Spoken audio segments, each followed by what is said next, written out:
శ్రీ గురుభ్యో నమ. గురుర్బ్రహ్మ గురుర్విష్ణు గురుర్దేవో మహేశ్వర గురు సాక్షాత్ పరం బ్రహ్మ తస్మై శ్రీ గురవే నమ. అస్మద్గురుచరణ పాదారవిందాభ్యాం నమ. నిన్నటి మన మహాభారత ప్రస్థానంలో ఆ ధర్మరాజు పాండవులు కూడా ఇప్పటివరకు నువ్వు బ్రాహ్మణుల యొక్క మహాత్మ్యం చెప్పావా, క్షత్రుల యొక్క మహాత్మ్యాన్ని కూడా నీ ద్వారా వినాలని కోరుకుంటున్నాం మేము అని.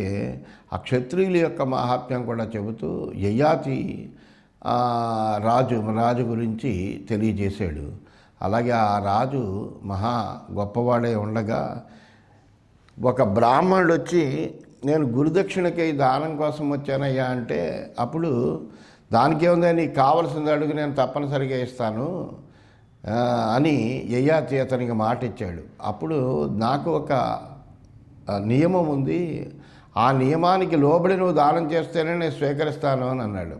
అంటే దానికేమో తప్పనిసరిగా చెప్పవయ్యా, నీ యొక్క నియమం ఏంటో అని అడిగితే అప్పుడు ఆయన చెప్పాడు, ఎవరైనా లోకంలో యాచించేటువంటి వాడిని అంటే చిన్న చూపు చూస్తూ ఉంటారు, అలా కాకుండా నువ్వు ప్రీతిగా ఇష్టంతో దానం చేస్తేనే నేను స్వీకరిస్తాను తప్ప లేకపోతే కనుక అటువంటి దానాన్ని నేను అసలు స్వీకరించను అంటే, అప్పుడు వెంటనే యయాతి అన్నాడు, నేను అసలు దానం చేసినటువంటి దాని గురించి మరలా ఆలోచించనయ్యా, అందువల్ల నీకు 1000 కపులు గోవులను దానం ఇస్తాను నేను, అందుకని తప్పనిసరిగా స్వీకరించు.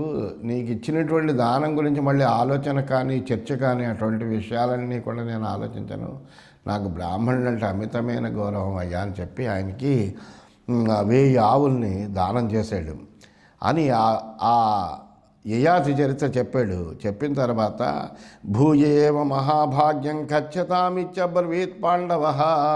అప్పుడు ధర్మరాజు అడుగుతున్నాడు, మార్కండేయ మహర్షి, క్షత్రియ మహాత్యాన్ని గురించి ఇంకా వినాలని ఉందయ్యా, నువ్వు చెప్పవలసింది అని అడిగితే, అప్పుడు అధాచష్ట మార్కండేయో మహారాజా వృషధర్భసేదుకనా మానవ రాజానవు నీతి మార్గరతౌ అస్త్రోపాస్త్ర కృతినవు. ఆ మార్కండేయుడు చెప్తున్నాడు, మహానుభావ ధర్మరాజా, పూర్వకాలంలో వృషదర్భుడు సేదుకుడు అనేటువంటి 2 రాజులు ఉండేవారయ్యా. వాళ్ళు ఎల్లప్పుడూ కూడా నీతి మార్గంలోనే నడిచేవారు, నీతి మార్గాన్ని ఇప్పటికీ కూడా తప్పేవాళ్ళు కాదు. అంతేకాకుండా అస్త్ర విద్యలు ఉపాస్త్ర విద్యల్లో కూడా మంచి నేర్పరులైనటువంటి వాళ్ళు. సేదుకో వృషదర్భస్య బాలస్యైవ ఉపాంశవ్రతం అభ్యజానత్ కుప్యం అధేయం బ్రాహ్మణస్య. అయితే ఈ వృషదర్భుడికి చిన్నతనం నుంచే కూడా ఒక చిన్న వ్రతం ఉండేది. ఏంటి ఆ వ్రతం అంటే, బ్రాహ్మణులకు బంగారం తప్ప మరి ఏమీ ఇవ్వకూడదు అనుకునేవాళ్ళ ఆయన. అని ఆ వృషదర్భుడికి చిన్నతనం నుంచి అటువంటి భావం ఉండేది. బ్రాహ్మణులు ఎవరైనా వస్తే వాళ్ళకి సువర్ణం తప్ప ఇంకేమీ ఇవ్వకూడదు అని అనుకునేవాళ్ళ. అదొక రహస్యమైన వ్రతం, దీన్ని ప్రకటించేవాడు కాదు. ఈ విషయం సేదుకుడికి కూడా తెలుసు. అతతం సేదుకం బ్రాహ్మణ కశ్చిద్ వేదాధ్యయన సంపన్న ఆశిషం దత్వా గురువర్ధి భిక్షితవాన్ అశ్వసహస్రమే భవాన్ దదాత్వితి తం సేదుకో బ్రాహ్మణమబ్రవీద్ నాస్తి సంభవో గురువర్ధం దాతుమితి. ఒకసారి వేదాధ్యయన సంపన్నుడైనటువంటి ఒక బ్రాహ్మణుడు సేదకుడి దగ్గరికి వచ్చి ఆయనకి ఆశీర్వచనం చేశాడు, వేదాశీస్సులు ఇచ్చాడు. ఇచ్చిన తర్వాత గురుదక్షిణ కోసమని యాచించాడు. మహారాజా, నాకు ఒక 1000 గుర్రాలను ఇవ్వండి అని అడిగాడు. అప్పుడు ఆ సేదుకుడు అన్నాడు, నువ్వు కోరినటువంటి గురుదక్షిణలు ఇచ్చేటువంటి స్థాయి నాకు లేదయ్యా అని చెప్పాడు. సత్వం గచ్చ వృషదర్భ సకాశం రాజా పరమధర్మజ్ఞో బ్రాహ్మణతం భిక్షస్వ సతే దాస్యతే తస్యైతద్ ఉపాంశు వ్రతమితి. నువ్వేం చేస్తావంటే వృషదర్భుడి దగ్గరికి వెళ్ళు, ఆయన చాలా పరమధర్మజ్ఞుడైనటువంటి వాడయ్యా బ్రాహ్మణ, నువ్వు అతన్ని యాచిస్తే కనుక ఆయన తప్పనిసరిగా నీ కోరిక తీరుస్తాడు అని చెప్పాడు. అద బ్రాహ్మణో వృషదర్భ సకాశం గత్వా అశ్వసహస్రమయాచత్ సరాజాతం కషేన అతాడయత్. అప్పుడు ఆ బ్రాహ్మణుడు ఏం చేశాడు, వృషదర్భుడి దగ్గరికి వెళ్ళాడు. వెళ్ళి ఆయన్ని ఇలాగే ఆయనకు కూడా ఆశీస్సులు ఇచ్చాడు. మహాప్రభు, నేను ఇలాగా గురుదక్షిణార్థులే వచ్చాను, నాకు ఒక 1000 గుర్రాలు ఇవ్వాల్సింది అని అడిగాడు. అడిగేటప్పటికి వెంటనే ఆ రాజు, ఆ వృషదర్భుడు ఏం చేశాడంటే ఆ బ్రాహ్మణుని కొరడాతో కొట్టించాట. ఎందుకంటే ఆయన బంగారం తప్ప ఏమీ ఇవ్వడు. అది తెలిసి కూడా ఈ సేదుకుడు అక్కడికి పంపించాడు. తం బ్రాహ్మణో అబ్రవీత్ కిం హింస్యసి అనాగసమ్మామితి. అదేంటయ్యా, నువ్వు ఇస్తే ఇవ్వాలి, లేకపోతే ఇవ్వనని చెప్పాలి. నేను ఏదో దానం అడిగేటప్పటికి నన్ను ఇలా కొట్టడం అనేటువంటిది నీకేమైనా ధర్మంగా ఉందా అని ఆ బ్రాహ్మణుడు రాజుని అడిగాడు. ఏ ముక్త్వాతం శపంతం రాజా విప్ర కిం యో నదాదాతి తుభ్యం ఉతాహోస్మిత్ బ్రాహ్మణమేతత్. అడుగుతూనే ఈ విధంగా ఇలా కొట్టడం అనేటువంటిది నీకు ఎంత మాత్రమో ధర్మం కాదని ఆయన శపించబోయేట. అప్పుడు రాజు అంటున్నాడు, ఓ బ్రాహ్మణ, నువ్వు ఏదైనా అడిగితే అది ఇవ్వకపోతే శపించేస్తావా? ఇది బ్రాహ్మణులకి తగిన పనేనా? అంటే ఎవడైనా ఏదైనా అడిగితే ఇవ్వకపోతే శపించడము అనేటువంటిది కూడా ఒక హింసాత్మకమైన ధోరణే కదా. అది బ్రాహ్మణులకి తగిన పనేనా అన్నట్ట. అంటే అప్పుడు బ్రాహ్మణుడు చెప్తున్నాడు, రాజాధిరాజ తవ సమీపం సేదుకేన ప్రేషితో భిక్షుదుమాగత తేనానుశిష్టేన మయా త్వం భిక్షితోసి. అప్పుడు ఆ బ్రాహ్మణుడు చెప్తున్నాడు, ఓ రాజా, సేదుకుడు పంపగా నీ దగ్గరికి భిక్షకే నీ దగ్గరికి వచ్చానయ్యా, ఆయన ఉపదేశం మేరకు నేను నిన్ను యాచించాను అని చెప్పాడు.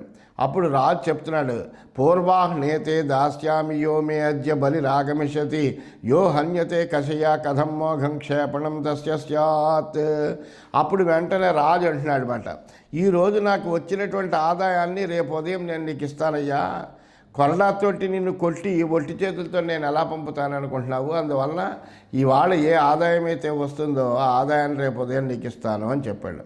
అని చెప్పి ఇత్యుక్త్వా బ్రాహ్మణాయ దైవసికాం ఉత్పత్తిం ప్రాదాత్ అధికస్య అశ్వసహస్రస్య మూలమేవ అదాత్ ఇతి అని చెప్పి ఆ బ్రాహ్మడికి ఏం చేశాడంటే ఒకరోజు ఆదాయాన్ని పూర్తిగా ఇచ్చేశాడు. తనకు వచ్చినటువంటి ఆ రోజు వచ్చినటువంటి ఆదాయం అంతా కూడా బ్రాహ్మడికి దానం చేసేట. అది ఎటువంటిది అంటే 1000 గుర్రాల కంటా కూడా అధికమైనటువంటి ధనమే. అలాగా ఇచ్చేటప్పటికీ అంటే తన నియమాన్ని ఉల్లంఘించినటువంటి బ్రాహ్మణ్ణి దండించడానికైనా, అలాగే అడిగిన దానికంటే ఎక్కువ ఆనందింపచేయాలన్నా అది రాజులకే చెల్లింది. క్షత్రియుడు కదా, అందువలన తన కోపం వస్తే దండించనుగలడు, అనుగ్రహం వస్తే కావలసిందంతా కూడా ఇవ్వగలడు అని చెప్పాడనమాట. ఇది శ్రీమన్ మహాభారతే వనపర్వణి మార్కండేయ సమస్యాపర్వణి సేదుక వృషధర్మచరితే షణ్ణవత్యధిక శతతమోధ్యాయ. ఈ విధంగా శ్రీమన్ మహాభారతంలో వనపర్వంలో మార్కండేయ సమస్యాపర్వణి ఉపపర్వంలో సేదుక వృషధర్మచరితం అనేటువంటి 196వ అధ్యాయమైంది. 197వ అధ్యాయంలోకి మనం ప్రవేశించాము. మార్కండేయుడు ఇంకా చెప్తున్నాడు, దేవానాం కథా సంజాత మహీతలం గత్వా మహీపతిం శివం ఔషీనరం సాధ్వేనం శివం జిజ్ఞాస్యామ ఇతి ఏవం భో ఇత్యుక్త్వా అగ్నీంద్ర ఉపతిష్ఠేతాం. గద్యం మాట ఇదంతా కూడాను. ఏమంటున్నాడు ఇక్కడ మార్కండేయుడు ఇంకా చెబుతున్నాడు, ఏమని చెప్తున్నాడు యుధిష్ఠిరుడితో అంటే, దేవతల్లో ఒకసారి ఒక చర్చ జరిగిందయ్యా. ఆ చర్చలో వాళ్ళు భూలోకంలో ఉషీనరుడి యొక్క కొడుకు శిబి అనేటువంటి వాడు ఉన్నాడు అని, చాలా గొప్ప రాజని, గొప్ప దానగుణం కలిగినటువంటి వాడని వింటున్నాము. ఆయన యొక్క కీర్తి ఇక్కడ వరకు కూడా వ్యాపించింది. అసలు ఏమిటి అతని యొక్క గొప్పతనం ఏంటి అనేటువంటిది ఒకసారి పరీక్షిద్దాము అని అనుకున్నట్ట దేవతలు. అనుకున్నటువంటి వాళ్ళే అగ్ని ఇంద్రుడు కలిసి, వాళ్ళిద్దరూ కలిసి మనిద్దరం వెళ్ళి పరీక్షిద్దాము అని బయలుదేరి వెళ్ళారట. అగ్ని కపోత రూపేణ తమభ్యధావం అభ్యధావత్ ఆమిషార్థమింద్ర శ్యాన రూపేణ.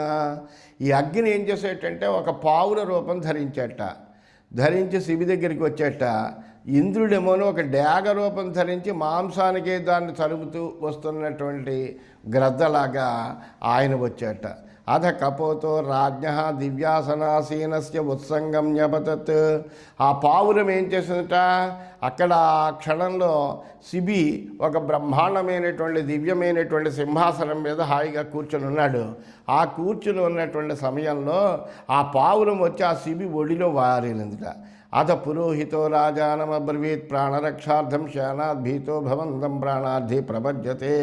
వెంటనే అక్కడే ఉండేటువంటి పురోహితుడు రాజు అయినటువంటి శిబితోటి ఈ విధంగా అన్నట్ట, మహారాజా, ఇది డ్యాగను చూసి భయపడి తన ప్రాణాలను కాపాడుకోవడానికి ఈ పావురం నీ దగ్గరికి ప్రాణభిక్షకే వచ్చిందయ్యా అని. వసు దదాతు అంతవాన్ పార్థివోస్య నిష్కృతిం కుర్యాత్ ఘోరం కపోతస్య నిపాతమాహు. ఆ పావురం ఒళ్ళో వాళ్ళం అనేటువంటిది ఏంటంటే, పావురం ఒళ్ళో కూర్చోకూడదు, అది అనర్థదాయకం. దాన్ని మృత్యుప్రదం అని కూడా అంటారు. అంటే పావురం వచ్చి మన ఒళ్ళో వాలింది అంటే మృత్యువు సంభవిస్తుంది అని ఒక శాస్త్ర మర్యాద ఒకటి ఉన్నది. అందువల్ల అది అనర్థదాయకమని మృత్యుప్రదమని అంటారు. అందువల్ల దాని శాంతి కోసము ఏమన్నా ప్రత్యామ్నాయంగా పరిహారాలు ఏమైనా చెయ్యాలా అనే ఉద్దేశంతో వెంటనే ఆయన దాని శాంతి కోసం దానాలు చెయ్యండి అని చెప్పాడు. అథ కపోతో రాజానమబ్రవీత్ ప్రాణరక్షార్థం శానాద్భీతో భవంతం ప్రాణార్థి ప్రపజ్యే అంగైరంగాన్ని ప్రాప్యార్థి మునిర్భూత్వా ప్రాణాం స్వాం ప్రపజ్యే. అప్పుడు ఆ పావురం రాజుతో అంటోందట, ఏమనంటే, నేను మహారాజా, నేను ఈ డ్యాగను చూసి భయపడి నా ప్రాణాలను రక్షించుకోవడం కోసం నీ దగ్గరికి వచ్చానయ్యా. అందువల్ల నాకు ప్రాణభిక్ష పెట్టవలసింది. నేను వాస్తవానికి ఒక మహర్షిని, నా రూపాన్ని మార్చుకున్నాను. నేను నా ప్రాణరూపుడు అయినటువంటి నిన్ను నేను శరణు కోరుతున్నాను. ఎందుకంటే నువ్వు గొప్ప రాజువి, అడిగినటువంటి వాళ్ళకి ఎవరికైనా కానీ కావలసిందల్లా ఇచ్చేటువంటి వాడవు, ఆశ్రితుల్ని రక్షించేటువంటి వాడవు అని విన్నాను. అందువలన నిన్ను శరణు కోరుతున్నాను అన్నట్ట. స్వాధ్యాయేన కర్షితం బ్రహ్మచారిణం మాం విద్ధి తపసా దమేన యుక్తం ఆచార్యస్య అప్రతికూల భాషిణం ఏవం యుక్తం అపాపం మాం విద్ధి. నేను ఎటువంటి వాడినంటే, నేను ఒక మహర్షిని, నా రూపాన్ని మార్చుకుని నేను ఇలా వచ్చాను. నేను స్వాధ్యాయంతో ఎల్లప్పుడూ కూడా నాకు సంబంధించినటువంటి వేదాలని ఉపనిషత్తుల్ని ఇవి అధ్యయనం చేయడం చేత బక్కచిక్కినటువంటి ఒక బ్రహ్మచారిని, నేను తపస్విని, అలాగే ఇంద్రియ నిగ్రహం కలిగినటువంటి వాడిని. ఏనాడు కూడా నా గురువుకి నేను ఎదురు చెప్పి ఎరగను. అంత యోగ్యమైనటువంటి వాడిని నేను. అందువల్ల నన్ను ఆ విధంగా గ్రహించి నాకు ప్రాణభిక్ష పెట్టు అన్నాడు. గదామి వేదాన్ విచినోమి ఛందః సర్వే వేదాక్షరసో మే అధీతాః న సాధు దానం శ్రోత్రియస్య ప్రదానం మా ప్రదాస్యానాయన కపోతోస్మి. నేను వేదాలన్నీ చదివానయ్యా, వేదాలన్నింటినీ కూడా అధ్యయనం చేశాను. నీకు కావాలంటే ఇప్పుడు నేను పలకగలను, వేదాలన్నీ కూడా చెప్పగలను. అలాగే ఛందస్సులన్నీ కూడా చదివాను. ఛంద అంటేనే వేదం అని అసలు అర్థం. అందువల్ల ఛందస్సులన్నీ కూడా నేను చదివాను. వేదాల్లో ఉండేటువంటి ప్రతి అక్షరము నాకు తెలుసు. అటువంటి నన్ను ఆకలి తీరడానికి దానం చేయడం అనేటువంటిది తగదు, నన్ను వదిలిపెట్టడం. ఆకలి తీరడానికంటే ఏంటంటే దాని ఆకలి, ఆ శానం యొక్క ఆకలి కోసమని కపోతాన్ని విడిచిపెట్టేస్తే ఆ డ్యాగ తన్నుకుపోతుంది. అందువలన దానికోసం నన్ను వదిలేయడం అనేటువంటిది ఎంత మాత్రమో తగదు. నన్ను ఆ డ్యాగకి ఇవ్వకు. నేను పావురాన్ని కాదు, నేను ఒక గొప్ప మునిని అని. అధశ్చేనో రాజానమబ్రవీత్. ఎప్పుడైతే ఆ పావురం ఇలా రాజుని ఆశ్రయించిందో అక్కడే వచ్చినటువంటి ఆ డ్యాగ కూడా ఈ విధంగా అంటుందట, పర్యాయేణ వసతిర్వా భవేషు సర్గే జాత పూర్వమస్మాత్ కపోతాత్ త్వం మాదదానోధ కపోతమేనం మాత్వం రాజన్ విఘ్నకర్తా భవేదాః. మహానుభావ, ఈ జీవుడు అనేటువంటి వాడు వేరు ప్రాణుల రూపాన్ని వేరు జన్మల్లో ధరిస్తూ ఉంటాడు. సహజం, అనేకములైన జన్మలు పొందుతాడు. కాబట్టి అనేక జన్మల్లో ఏదో ఒక సందర్భంలో ఒక్కొక్క రూపం వస్తూ ఉంటుంది. వాడి యొక్క కర్మ విపాకాన్ని బట్టి వాడు ఒక్కొక్క రకంలో ఒక్కొక్క జన్మను పొందుతూ ఉంటాడు. ఏదో జన్మలో నువ్వు ఈ పావురానికి పుట్టి ఉంటావు. అందుకే దీన్ని ఆదరించి నా భోజనానికి ఆటంకం కలిగించక, అందుకనే నీ దగ్గరికి వచ్చింది ఇది. ఇది నీ దగ్గరికి రావడంలో కూడా ఏదో పూర్వజన్మ సంబంధం ఉంటే ఉండొచ్చుగాక. అయినప్పటికీ కూడా నువ్వు దీన్ని ఆదరించి నా భోజనానికి ఆటంకం కలిగించకు. ఎందుకంటే ఇది నాకు భోజనం, అందువలన ఈ భోజనం ఏదైతే ఉందో అది నాకు ఇప్పుడు నువ్వు అడ్డగించితే కనుక, దీన్ని రక్షించడం కోసమే దాన్ని పట్టుకుంటే కనుక నాకు భోజనం లేకుండా చేసినటువంటి వాడు అవుతాను.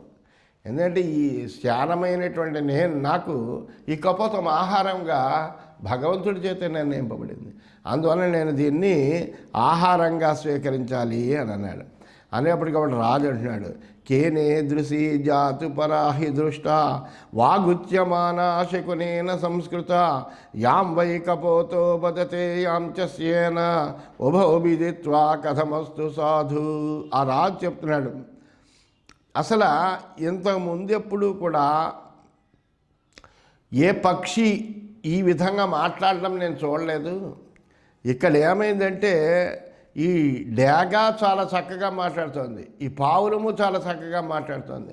ఇలా పావురం కానీ ఈ డేగ కానీ ఇటువంటి పక్షులు ఎంత చక్కగా శుద్ధంగా మాట్లాడడం అనేటువంటిది ఇంత క్రితం నేను ఎప్పుడూ కూడా వినలేదు, చూడలేదు. వీళ్ళ స్వరూపాన్ని గ్రహించి న్యాయోచితంగా ఎట్లా వ్యవహరించాలి. ఇప్పుడు ఈ డ్యాగేమోను పావురన్న ఆహారం అంటుంది, ఈ పావురేమోను నన్ను రక్షించవయ్యా అంటుంది. అందువల్ల ఇప్పుడు నేనేం చెయ్యాలి? నాస్య వర్షం వర్షతి వర్షకాలే నాస్య బీజం రోహతి కాలవుప్తం భీతం ప్రపన్నం యోహి దదాతి శత్రవే నత్రాణం లభేత్రాణమిచ్చన్ సకాలే.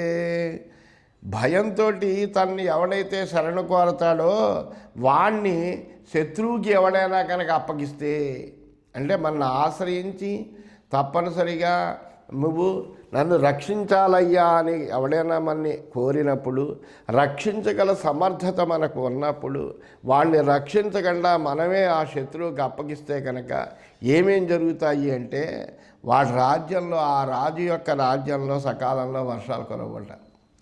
అలాగే ఆ రాజు యొక్క రాజ్యంలో నాటినటువంటి విత్తనములు ఏవి కూడా మొలకలు ఎత్తవట. అలాగే ఆ రాజు తనకు రక్షణ కోరినటువంటి వేళ రక్షణ అనేటువంటిదే దొరకదట. అందువలన ఏంటంటే తనని రక్షించమని ఆశ్రయించమని ఎవరైనా కనుక వస్తే తప్పనిసరిగా వాళ్ళని రక్షించగల సమర్థత ఉన్నటువంటి వాళ్ళు రక్షించి తీరాల్సిందే. జాతాహ్రస్వ ప్రజా ప్రమీయతే సదానవాసం పితరోశ్చ కుర్వతే భీతం ప్రపన్నం యోహి దదాతి శత్రవే నాస్య దేవా ప్రతిగృహ్ణంతి హవ్యం. అంతేకాదు, ఈ భయంతో ఎవడైతే శరణుజొచ్చినటువంటి వాడు ఉన్నాడో వాడికి శరణు ఇవ్వకుండా, వాళ్ళని రక్షించకుండా శత్రువు కనుక అప్పగిస్తే కనుక వాడి సంతానం అంతా కూడా బాల్యంలోనే నశిస్తుంది. అలాగే వాళ్ళ పితృదేవతలు ఎవరైతే ఉంటారో వాళ్ళకి పితృలోకంలో సరైనటువంటి స్థానం ఉండదు, ఉత్తమమైనటువంటి గతులు పొందరు వాళ్ళు. అలాగే వాడు ఇచ్చినటువంటి హవిస్సుల్ని దేవతలు కూడా గ్రహించట. అందువల్ల శరణుజొచ్చినటువంటి వాడిని తప్పనిసరిగా రక్షించాలి. మోఘమన్నం, అది మనకు మహాభారతం తెలియజేస్తుంది. మోఘమన్నం విందతి చాప్రచేతా స్వర్గాల్లోకాద్ భ్రశ్యతి శీఘ్రమేవ భీతం ప్రపన్నం యోహి దదాతి శత్రవే శేంద్రాదేవా ప్రహరంచస్య వజ్రం. అంతేకాకుండా అటువంటి వాడికి అసలు వాడి యొక్క ఆహారం అంతా కూడా నిరర్ధకమే, వాడి యొక్క భోగాలన్నీ నిరర్ధకమే, వాడి యొక్క ఆహారం అంతా కూడా నిరర్ధకమే. వాడు మంచి మనసు లేనటువంటి వాడిగా చెప్పబడతాడు. అంతేకాకుండా ధర్మభ్రష్టుడు అవుతాడు వాడు. ఇంద్రాది దేవతలందరూ కూడా అతన్ని వజ్రంతో కొడతారట. అందువల్ల ఈ విధములైనటువంటి అనేక రకములైనటువంటి పాపాలన్నీ కూడా అతన్ని చుట్టుకోవడానికి అవకాశం ఉన్నది. ఎవడైతే రక్షణ చేయగలిగినటువంటి సమర్థత ఉంది, తన్ని శరణుజొచ్చినటువంటి వాడికి రక్షణ ఇవ్వకుండా శత్రువులకి అప్పగిస్తాడో అటువంటి వాడికి ఇవన్నీ జరుగుతాయి.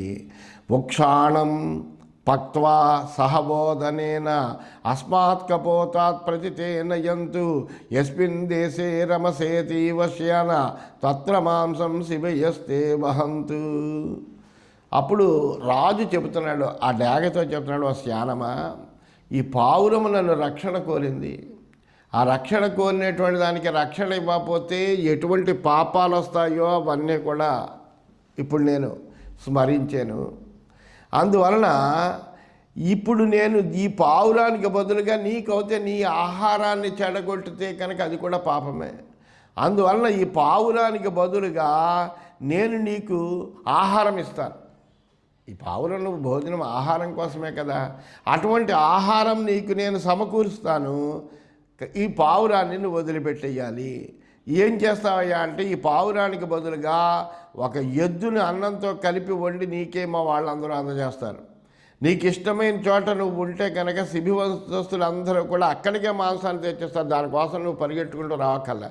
నువ్వు నీ వాసం నేను ఇక్కడ ఫలానా చోట ఉంటున్నాను అంటే మా వాళ్ళు శుభ్రంగా దాన్ని ఆ ఆహారం అంతా తీసుకుని వచ్చి నీ దగ్గర పెడతారు, అందిస్తారు అని చెప్పాడు. అంటే అప్పుడు శానం అంటోంది, నోక్షాణో రాజన్ ప్రార్థయేయం నాన్యదస్మాన్ మాంసమధికం వా కపోతాత్ దేవైర్దత్త సోద్యమమైష భక్ష తన్మే దదస్వ శకునానామ భావాత్.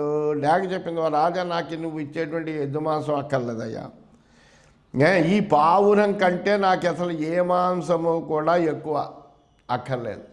నాకు ఈ పావురము ఏ మాత్ర దాని పరిమాణంతో ఉండేటువంటి మాంసం కావాలి. ఎందుకంటే దేవతలు కూడా నాకు దీన్ని ఆహారంగా చేశారు, ఇంకా మరే పక్షులు లేవు కాబట్టి అసలు దీన్ని నాకు ఇచ్చేస్తే అసలు నీతో నాకు ఏ గొడవ లేదు అన్నాడు. అంటే రాజు అంటున్నాడు, భుక్షాణం వేహతమనూనం నయంతు తే పశ్యంతు పురుషామమైవ భయాహితస్య దాయం మమాంతికా త్వం ప్రత్యామ్నాయం తు త్వం హేనం ఆహింసీ. అప్పుడు రాజు చెబుతున్నాడు, ఒక వృషభాన్ని కానీ సర్వాంగ సంపూర్ణమైనటువంటి ఒక గొడ్డు టావుని కానీ నీకోసం నా వాళ్ళే వెతికి తెచ్చిస్తారయ్యా. భయంతో నా దగ్గరికి వచ్చినటువంటి పావురానికి బదులుగా దాన్ని తీసుకో, ఈ పావురాన్ని మట్టుకు హింసించకు, ఎందుకంటే ఇది శరణాగతి నా దగ్గరికి వచ్చింది. త్యజే ప్రాణాన్నైవ దజ్జాంకపోతం సౌమ్యో హ్యయం కిన్న జానాసు శ్యాన యథా క్లేశం మా కురుష్వేహ సౌమ్యా నాహంకపోతమర్పయిష్యే కథంచిత్. అంతేకాకుండా ఇంకా సిద్ధాంతం కూడా చెప్పేశాడు, నేను అసలు ఈ పావురాన్ని ఇవ్వను, నా ప్రాణాలనైనా ఇస్తాను కానీ దీన్ని విడిచే ప్రసక్తి లేదు. అందువల్ల ఒక శానమా, ఈ పావురం చాలా సౌమ్యమైనది కాబట్టి నువ్వు ఈ విషయంలో బాధపడకు, ఎట్టి స్థితుల్లోనూ ఈ కపోతాన్ని నీకు ఇవ్వడం అనేటువంటిది జరగదు. దానికి ప్రత్యామ్నాయంగా నీకేం కావాలో చెప్పు, ఆ ఆహారాన్ని నేను నీకు అందించగలను అన్నాడు. యథా మాం వై సాధువాదై ప్రసన్నా ప్రశంసేయు శివయ కర్మణాతు యథాస్యేన ప్రియమేవ కుర్యాం ప్రసాది మాం యద్వదేస్తత్కరోమి. అంతేకాకుండా చెబుతున్నాడు శానంతో, ఇంకా ఓ శానమా, నేను ఏ పని చేయడం వల్ల నన్ను మా వంశస్థులందరూ కూడా చాలా గొప్పవాడు, శిబి చక్రవర్తి చాలా గొప్పవాడు, ఆయన అసత్యము మాట్లాడు, ఎవరి ఆశ్రయించినటువంటి వాళ్ళని ఎప్పుడూ రక్షిస్తాడు, ఎవరికి ఏది కావాలంటే దానం చేస్తాడు అని ఇలాగ నన్ను ప్రశంసిస్తూ ఉంటారు మా వంశస్థులందరూ కూడా మంచి మాటలతోటి. అందువల్ల నీకు నచ్చుతుందో, నీకు ఏ విధంగా నచ్చుతుందో అలా చెప్పు, అంతేకాని కపోతము నన్ను ఆశ్రయించి వచ్చింది, దీన్ని తప్ప నీకేం కావాలి అనేటువంటిది అడుగు, అది నేను తప్పనిసరిగా నీకు ఇస్తాను, నువ్వు చెప్పినట్టుగా చేస్తాను, అంతేకాని కపోతాన్ని మటుకు నువ్వు అడక్కు అని చాలా నిశ్చయంగా శిబి చక్రవర్తి శానంతో చెప్పాడు. అప్పుడు శానం అవన్నీ మాటలు కూడా చాలా శ్రద్ధగా విన్నటువంటిది ఆ శానం ఈ విధంగా చెబుతోంది, ఊరోర్దక్షిణాదుత్కృత్య స్వపిషితం తావద్రాజన్ యావన్మాంసం కపోతేన సమం తథా తస్మాత్ సాధు త్రాతః కపోతః ప్రశంసేయుశ్చ శివయః కృతంచ ప్రియం స్యాన్మమేతి. వెంటనే ఆ శానం చెబుతోంది, ఓ మహారాజా, నీకు అంతగా ఈ పావురాన్ని రక్షించాలి అనేటువంటి కోరిక మనస్సు నిండుగా ఉంటే ఒక పని చెయ్యి, నువ్వు నీ కుడి తొడ నుంచి మాంసాన్ని తీసి ఇవ్వు, అప్పుడు ఈ పావురాన్ని నువ్వు రక్షించినట్టుగా అవుతుంది. అట్లాగే నీ వంశస్థులందరూ కూడా నేను ప్రశంసిస్తారు, అయ్యి బాబా ఒక పావురాన్ని రక్షించడానికి శిబి తన శరీరం నుంచి మాంసాన్ని ఇచ్చేసాడు అని అందరూ కూడా ప్రశంసిస్తారు. అందువలన ఈ పావురం ఏదైతే ఉందో ఆ పావురంతో సమానమైనటువంటి మాంసాన్ని నువ్వు నీ కుడి తొడ నుంచి తీసి నాకు ఇవ్వయ్యా, అప్పుడు నా కోరిక కూడా తీరుతుంది అని ఆ శ్యానము ఆ శిబిని కోరింది. కోరితే అప్పుడు ఆ శిబి ఏం చేస్తాడు అనేటువంటి విషయం అంతా కూడా మనము చక్కగా రేపటి భాగంలో తెలుసుకుందామని తెలియజేస్తూ స్వస్తి.